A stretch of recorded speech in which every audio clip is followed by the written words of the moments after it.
آپ صلی اللہ علیہ وسلم کے حضرات صحابہ کرام رضوان اللہ علیہم اجمعین میں سے ایک صحابی تھے جن کا نام تھا فویک رضی اللہ عنہ۔ ان کا واقعہ کچھ یوں ہے کہ ایک مرتبہ دوران سفر وہ اونٹ سے گر گئے۔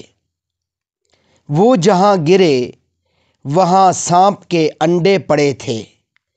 انڈے ٹوٹے تو ان کے چھینٹے اڑے اور حضرت فویک رضی اللہ تعالی عنہ کی آنکھوں میں پڑ گئے۔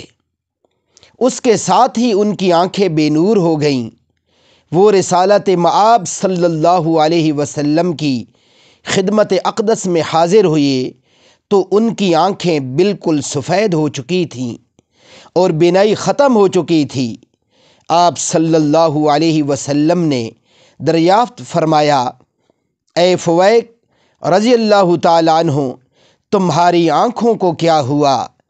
تم تو اچھے خاصے تھے۔ حضرت فویک رضی اللہ تعالی عنہ نے جواب میں پورا قصہ کہہ سنایا۔ چنانچہ حضور اکرم صلی اللہ علیہ وسلم نے ان کی آنکھوں کو دم کیا اور اپنا لعاب مبارک ان کی آنکھوں کو لگا دیا۔ مبارک لعاب آنکھوں کو لگا تو ان کی بصارت بحال ہو گئی۔ یہ اسی لعاب مبارک کا اعجاز تھا کہ حضرت فویک رضی اللہ تعالی عنہ 80 برس کی عمر میں بھی بالکل جوانوں کی سی بینائی رکھتے تھے اور سوئی میں دھاگا ڈال لیتے تھے۔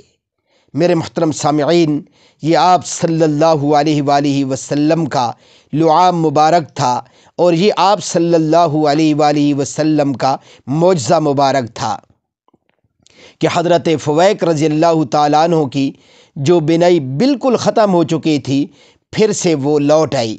تو آج ہمیں بھی حضور پاک صلی اللہ علیہ وآلہ وسلم سے سچی پکی محبت کرنی چاہیے تاکہ ہماری آنکھوں کی بصارت بھی اور ہمارے دل کی آنکھوں کی بصارت بھی محفوظ رہے اور اس سے ہم وہ منزل دیکھ سکیں جو ہماری دنیا اور آخرت میں کام آ سکے۔